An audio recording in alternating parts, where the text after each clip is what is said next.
जैसा कर्म वैसा जन्म गरुड़ पुराण में बताया गया है कि हर जीव का पुनर्जन्म होता है। मनुष्य जैसा कर्म करता है वैसी ही योनि में जन्म लेता है। दोस्तों, मृत्यु एक ऐसा सत्य है जिसे कोई टाल नहीं सकता है। पर दोस्तों, हम यह नहीं जान पाते हैं कि मरने के बाद हमारा अगला जन्म किस योनि में होगा। लेकिन गरुड़ पुराण में जन्म मरण कर्म के बारे में विस्तृत रूप से जानकारी दी गई है। तो आइए शुरुआत करते हैं गरुड़ पुराण की उस ज्ञानवर्धक प्रस्तुति की कि मनुष्य के मरने के बाद उसका अगला जन्म किस रूप में होगा। नमस्कार दोस्तों, स्वागत है हमारे इस चैनल पॉकेट सेंस पर। मित्रों, गरुड़ पुराण की इस ज्ञानवर्धक प्रस्तुति में आप खो जाए उससे पहले हम आपको बता दें कि इस वीडियो को आधा अधूरा देखने की गलती बिल्कुल भी नहीं करें, क्योंकि यह गरुड़ पुराण की ज्ञानवर्धक प्रस्तुति है जो आपके जीवन से जुड़ी हुई है। गरुड़ पुराण की इस रहस्यमय ज्ञान को जानने के बाद आपके जीवन से जुड़ी समस्त लोभ, क्रोध, मोह खत्म होगा। मित्रों, भगवान श्री कृष्ण कहते हैं कि कभी भी किसी व्यक्ति को गरुड़ पुराण की बातों को आधा अधूरा नहीं सुनना चाहिए, क्योंकि आधा अधूरा ज्ञान हमेशा विष के समान होता है। इसीलिए मित्रों, आपसे यही आग्रह है कि आप इस वीडियो को बिना स्किप किए अंत तक जरूर देखिए। साथ ही इस वीडियो को एक लाइक करके चैनल को सब्सक्राइब जरूर कर लीजिए। और हां दोस्तों, कमेंट बॉक्स में जय श्री कृष्ण लिखकर ईश्वर को आप अपना आभार व्यक्त जरूर कर दीजिए। आइए दोस्तों, जानते हैं गरुड़ पुराण में श्री कृष्ण ने बताया है कि हर मनुष्य अपने जीवन में अच्छे बुरे कर्म करता है, क्योंकि उसे अपने कर्मों के बारे में पता नहीं होता है। जो मनुष्य अच्छे कर्म करता है उसे मोक्ष की प्राप्ति होती है। वही जो मनुष्य बुरे कर्म करता है उसे कीढ़ा, मकोद्धा या निम्न योनि में जन्म मिलता है। आइए दोस्तों, हम एक कथा के माध्यम से जानते हैं जो गरुड़ पुराण स्कंद पुराण के द्वारा मनुष्य के कर्मों के बारे में बताया गया है कि मनुष्य अपने पिछले कर्मों का फल किस रूप में भोगता है, जिसे भगवान श्री कृष्ण ने नारद जी को स्वयं बतलाया था। आज हम उसी कथा को जानेंगे। मित्रों, एक समय की बात है, द्वारका नगरी में श्री कृष्ण अपने दिव्य आसन पर बैठे हुए थे। तब देवर श्री नारद नारायण नारायण का जाप करते हुए उनके पास पहुंचे। उन्होंने प्रणाम किया और बोले, हे प्रभु, आप त्रिकालदर्शी हैं। आप जानते हैं कि जो जीव मनुष्य जन्म लेता है वह अपने पिछले कर्मों के अनुसार फल भोगता है। हे प्रभु, मैं जानना चाहता हूं कि पाप करने वाले मनुष्य के साथ मृत्यु के बाद उसके शरीर से आत्मा निकले के बाद आत्मा के साथ क्या होता है? क्या उसे कभी मुक्ति मिलती है या वह जन्म जन्मांतर तक कष्ट भोगता रहता है? मित्रों, फिर भगवान श्री कृष्ण नारद जी की बात सुनकर मुस्कुराए और कहा, हे नारद, यह प्रश्न बहुत गहन और महत्वपूर्ण है, जो मानव जाति के जीवन कर्म और उसके फल पर आधारित है। मैं तुम्हें एक ऐसी कथा सुनाता हूं जो न केवल तुम्हारे इस प्रश्न का उत्तर देगी, बल्कि हर मनुष्य के लिए एक चेतावनी और प्रेरणा भी होगी। तुम इस कथा को पूरे ध्यानपूर्वक आखिरी तक सुनो। कृष्ण बोले, हे नारद, यह कथा गरुड़ पुराण की कथा है और इस कथा को जो आधा अधूरा सुनता है उस पर भारी संकट आ जाता है, क्योंकि आधा अधूरा ज्ञान विष के समान होता है। कृष्ण बोले, है नारद, इस कलयुग भरी संसार में जो मनुष्य इस कथा को पूरे ध्यानपूर्वक आखिरी तक सुन लेगा और समझ लेगा, उसका इस संसार से सभी पाप, काम, क्रोध, मोह से मुक्ति मिलेगी। फिर भगवान श्री कृष्ण नारद को वह कथा सुनाते हैं। भगवान श्री कृष्ण बोले, हे नारद, प्राचीन समय में एक गांव में एक व्यक्ति रहता था जिसका नाम दक्ष था। वह बहुत धनी था, लेकिन उतना ही क्रूर, स्वार्थी और अधर्मी भी था। उसका जीवन केवल भोग विलास और दूसरों को नीचा दिखाने में ही बीतता था। दक्ष के माता पिता वृद्ध हो चुके थे। उन्होंने अपने जीवन भर मेहनत करके उसे सुख सुविधा दी थी, लेकिन दक्ष ने अपने माता पिता को अपने जीवन से बेदखल कर दिया। वह अपने माता पिता को घर के एक कोने में जानवरों की तरह रखता था। वह उन्हें ठीक से भोजन भी नहीं देता था और न ही उनकी देखभाल करता था। एक दिन उसकी मां ने रोते हुए कहा, बेटा, हमने तुम्हें पालने के लिए अपने जीवन के हर सुख का त्याग किया। क्या आज हमारा यही स्थान है? दक्ष ने कठोर स्वर में जवाब दिया, तुम दोनों अब मेरे किसी काम के नहीं हो। मैं तुम्हारे लिए और सहन नहीं कर सकता। यह दक्ष का स्वभाव केवल अपने माता पिता के प्रति ही नहीं बल्कि दूसरों के प्रति भी निर्मम था। वह गरीबों का शोषण करता, निर्दोष जानवरों को मारता और झूठ छल कपट से अपना साम्राज्य बढ़ाता गया। उसे विश्वास था कि उसके धन और शक्ति के कारण कोई उसका कुछ नहीं बिगाड़ सकता है। समय बीतता गया और एक दिन दक्ष की मृत्यु हो गई। उसकी आत्मा यमलोक पहुंची, जहां धर्मराज उसके कर्मों का लेखा जोखा कर रहे थे। धर्मराज ने कठोर स्वर में कहा, दक्ष, तुम्हारे जीवन में एक भी ऐसा कर्म नहीं है जिसे पुण्य कहा जा सके। तुमने केवल अपने स्वार्थ के लिए पाप किए हैं। तुम्हें नरक की भयंकर यातनाएं सहनी होंगी। इसके बाद तुम्हें ऐसे योनियों में जन्म लेना होगा जहां केवल कष्ट ही कष्ट है। दक्ष को यमदूतों द्वारा नरक के विभिन्न क्षेत्रों में ले जाया गया अग्निकुंड, जहां उसे अपने निर्दोष जानवरों की हत्या के पाप के लिए जलाया गया। फिर उसे शिला यातना दी गई, जहां उसे माता पिता के अपमान के कारण उसे लोहे की शिला से कुचला गया। फिर उसे अंधकार की सजा दी गई, जहां उसने गरीबों का शोषण करने के कारण उसे एक घोर अंधकार में डाला गया, जहां उसे भय और तड़प का अनुभव हुआ। फिर भूख प्यास का दंड दिया गया, जहां वो प्यास से तड़पता रहा, लेकिन उसे केवल जहर पीने को दिया गया। फिर पुनर्जन्म का चक्र लौट आया, जहां उसे नर्क की यातनाएं झेलने के बाद धर्मराज ने घोषणा की, अब तुम्हें अपने कर्मों के अनुसार पशु योनि में जन्म लेना होगा। दक्ष का जन्म एक गिद्ध के रूप में हुआ। उसे सडीधा गला मांस खाना पड़ा और वह हमेशा असुरक्षित और तृष्णा से भरा रहा। लेकिन उसका कष्ट यहीं समाप्त नहीं हुआ। उसने अगले कई जन्मों तक कीट, सांप और अन्य निम्न योनियों में जन्म लिया। फिर कई योनियों में भटकने के बाद दक्ष की आत्मा ने प्रायश्चित करने का निश्चय किया। अगले जन्म में उसने एक गरीब किसान के घर जन्म लिया। उसने अपने जीवन को धर्म और परोपकार के मार्ग पर समर्पित कर दिया। वह अपने माता पिता की सेवा करता था, दूसरों की सहायता करता और भगवान का ध्यान करता। फिर एक दिन भगवान कृष्ण ने उसके सपने में आकर कहा, तुमने अब सच्चे मन से प्रायश्चित किया है। तुम्हारे पुण्य कर्मों ने तुम्हारे पापों को धो दिया है। अब तुम्हें मानव जन्म में मुक्ति का अवसर मिलेगा। सेवा, सत्य और धर्म का पालन करते रहो मित्रों। फिर कथा समाप्त कर श्री कृष्ण ने नारद से कहा, हे नारद, यह संसार कर्मों का दर्पण है। जो जैसा करेगा वैसा भोग भोगेगा। मनुष्य को हमेशा यह ध्यान रखना चाहिए कि माता पिता की सेवा, दूसरों की सहायता और ईश्वर का ध्यान ही सबसे बड़ा धर्म है। जो मनुष्य अपने माता पिता का अपमान करता है, दूसरों को कष्ट देता है, उसे न केवल नर्क में भयानक यातनाएं मिलती हैं, बल्कि वह जन्म जन्मांतर तक दुख भोगता है। लेकिन जो अपने कर्म सुधार करता है, वह इस चक्र से मुक्त हो सकता है।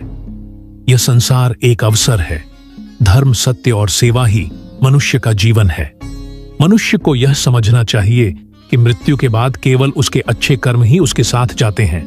मित्रों, यह कथा हमें यह सिखाती है कि जीवन पल भर का है, लेकिन कर्मों का चक्र अनंत है। हर पाप का दंड और हर पुण्य का फल निश्चित होता है। दोस्तों, माता पिता के चरणों में स्वर्ग है और उनका सम्मान और सेवा सबसे बड़ा धर्म है। जो इस सत्य को समझेगा, वह न केवल इस जीवन में सुखी रहेगा, बल्कि मृत्यु के बाद भी उसे शांति और मोक्ष प्राप्त होगा। हे मनुष्य, अपने कर्मों पर ध्यान दो। स्वार्थ, पाप और अहंकार को त्यागो। धर्म, सत्य और सेवा को अपनाओ, क्योंकि यही जीवन का सबसे बड़ा सत्य और मार्ग है। दोस्तों, गरुड़ पुराण हमें सिखाते हैं कि मनुष्य का जीवन उसके मृत्यु और पुनर्जन्म के कर्मों के अनुसार होता है। गरुड़ पुराण हमें केवल मृत्यु के बाद के मार्ग के बारे में नहीं सिखाते हैं, बल्कि यह भी सिखाते हैं कि वर्तमान जीवन कैसे जिए ताकि हमारा अगला जन्म श्रेष्ठ योनि में हो और हम मोक्ष की ओर अग्रसर हो सके। मित्रों, श्री कृष्ण कहते हैं कि हर मनुष्य का जन्म उसके पिछले कर्मों के अनुसार ही उसका अगला जन्म तय होता है। गरुड़ पुराण में यह भी बताया गया है कि हर जीव प्राणी का पुनर्जन्म होता है, यानी हर जीव मरने के बाद फिर से दोबारा जन्म लेता है। दोस्तों, हिंदू धर्म ग्रंथ के अनुसार हर मनुष्य का पुनर्जन्म उसके पिछले कर्मों के अनुसार ही उसका अगला जन्म तय होता है। परंतु हर मनुष्य को यह जानने की उत्सुकता मन में बनी रहती है कि हमारा अगला जन्म किस योनि में होगा, मनुष्य के रूप में या कीड़े मकोड़े या कुत्ते बिल्ली के रूप में। मित्रों, यह मनुष्यों में हमेशा एक असमंजस बना रहता है कि हमारे कौन से कर्म करने से हमारा अगला जन्म फिर से मनुष्य के रूप में होगा या कीड़े मकड़े या पशु के रूप में होगा। कुछ लोगों के मन में यह भी सवाल उठता है कि वह महिलाएं के रूप में जन्म लेंगे या पुरुष के रूप में या किन्नौर में। दोस्तों, गरुड़ पुराण में यह सारे सवालों के बारे उल्लेख मिलता है। आज हम उन सभी सवालों का जवाब एक ही वीडियो में देने वाले हैं। आप इस वीडियो को सिर्फ आखिर तक जरूर देखिए। मित्रों, गरुड़ पुराण कहता है कि जीवन एक बोया हुआ खेत की तरह है। जैसे आप खेत में बीज डालोगे वैसा ही फल मिलेगा। उसी प्रकार मनुष्य जैसा कर्म करता है उसी प्रकार उसे फल की प्राप्ति होता है। यदि कोई व्यक्ति अपने जीवन में सच्चाई, प्रेम और सेवा के बीज बोए हैं तो उसका अगला जन्म उसके कर्मों के अनुसार उच्च योनि में होगा।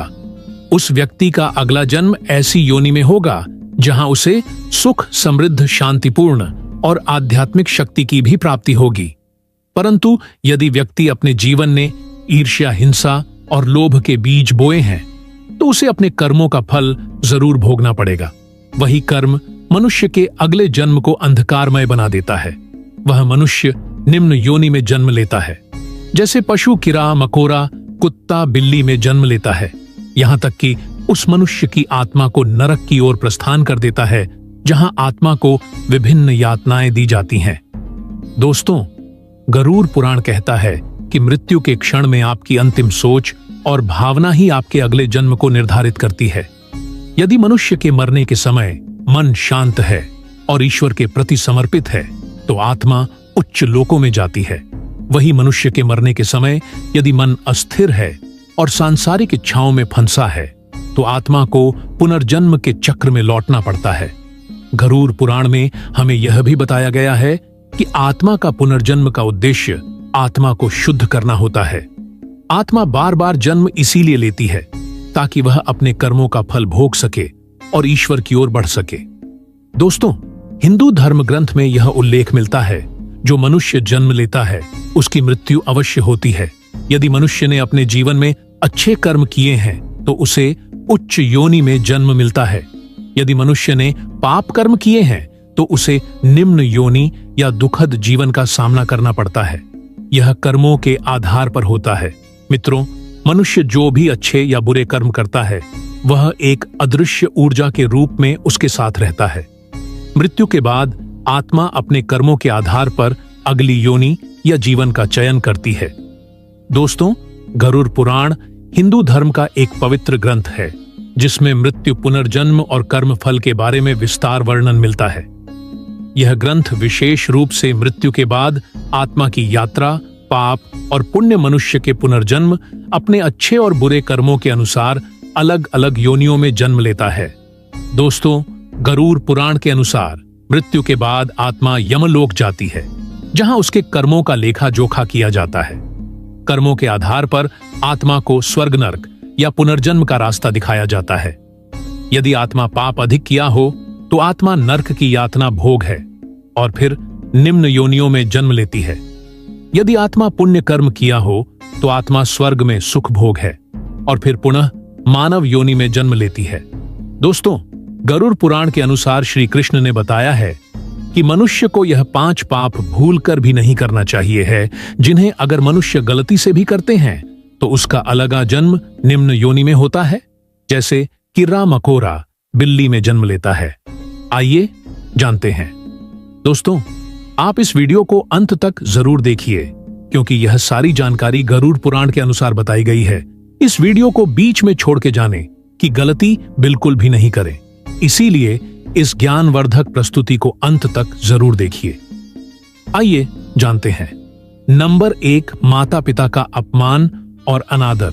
दोस्तों, जो व्यक्ति अपने माता पिता का अपमान करता है या उनकी सेवा नहीं करता है, उन्हें कष्ट पहुंचाता है, उसे अगले जन्म में अत्यंत निम्न योनि में जन्म लेना पड़ता है। जैसे सांप, बिच्छू या अन्य डरावने जीव, उसे अपने कुकर्म का दंड भोगना पड़ता है। धार्मिक संदर्भ गरुड़ पुराण में कहा गया है कि माता पिता के चरणों में ही स्वर्ग है, उनकी सेवा ही सबसे बड़ा पुण्य है। नंबर 2, अहंकार और अभिमान। दोस्तों, यदि कोई अहंकारी व्यक्ति किसी दूसरे को नीचा दिखाता है, दूसरों का अनादर करता है और अपने आप को सबसे बड़ा मानता है, तो उसका अगला जन्म किसी ऐसी योनि में मिलता है जहां उसे अपमानित जीवन जीना पड़ता है, जैसे कुत्ता, गधा। दोस्तों, अहंकार मनुष्य का सबसे बड़ा शत्रु होता है। गरुड़ पुराण में कहा गया है कि अहंकारी मनुष्य को कभी मोक्ष की प्राप्ति नहीं होती है। नंबर 3, झूठ और धोखा। दोस्तों, जो व्यक्ति झूठ बोलता है और दूसरों को धोखा देता है, उसे ऐसे जीवन में रखा जाता है जहां उसे स्वयं धोखे और अपमान का सामना करना पड़ता है। ऐसे लोग मृत्यु के बाद कष्ट सहते हैं और तोता या अन्य बोलने वाले पक्षी की योनि में जन्म लेते हैं। नंबर 4, चोरी या छल। दोस्तों, जो व्यक्ति चोरी और छल से किसी का धन अर्जित करता है और किसी के साथ विश्वासघात करता है और उसका दिल दुखाता है, तो उस व्यक्ति को अगले जन्म में निर्धनता और अपमान का जीवन जीना पड़ता है और उसे चूहा लोमरी में जन्म मिलता है। दोस्तों, महाभारत के अनुसार ईमानदारी और सत्य का पालन मनुष्य को ऊंचाई तक ले जाता है। नंबर 5, स्वार्थ और लोभ। दोस्तों, जो व्यक्ति लोभ स्वार्थ करते हैं, उसे अगले जन्म में ऐसा जीवन जीना पड़ रहता है जहां उसे अपनी इच्छाओं की पूर्ति के लिए कड़ी मेहनत करनी पड़ती है। अगले जन्म में व्यक्ति ऐसी योनि में जन्म लेता है जहां वह हमेशा भूखा, प्यासा और असंतुष्ट रहता है, जैसे सुअर कोवा में जन्म होता है। दोस्तों, गीता में कहा गया है कि लोभ मनुष्य का विनाश करता है। मित्रों, मनुष्य के कर्म ही उसके अगले जीवन को तय करते हैं। गरुड़ पुराण, स्कंद पुराण और गीता जैसी धर्म ग्रंथों में बताया गया है कि मनुष्य को अच्छे कर्म मोक्ष की ओर ले जाते हैं, जबकि बुरे कर्म उसे निम्न योनि में जन्म लेने के लिए बाध्य करते हैं। अतः हमें सदैव धर्म, सत्य और परोपकार का पालन करना चाहिए और अपने जीवन को सत्य मार्ग की ओर ले जाना चाहिए। तथा दोस्तों, गरुड़ पुराण सिखाता है कि मृत्यु के बाद का जीवन हमारे कर्मों का फल है। यह ग्रंथ हमें यह समझने की प्रेरणा देता है कि अपने जीवन में धर्म, सत्य और परोपकार का पालन करना ही सबसे बड़ा कर्तव्य है। आत्मा की मुक्ति और अगले जन्म में उच्च योनि प्राप्त करने के लिए मनुष्य को अपने कर्मों का ध्यान रखना चाहिए। धन्यवाद दोस्तों। गरुड़ध्वज पुराण के द्वारा बताई गई सभी बातों को अवश्य ध्यान में रखें और सत्य की राह पर चले। और दोस्तों, वीडियो अच्छा लगा तो एक लाइक करके कमेंट में जय श्री कृष्ण जरूर लिख दीजिए और हमारे इस चैनल पॉकेट सेंस को अवश्य सब्सक्राइब कर लीजिए ताकि हर एक नया वीडियो आप तक तुरंत पहुंचे। धन्यवाद। हर हर महादेव। ओम नमः शिवाय। राधे राधे।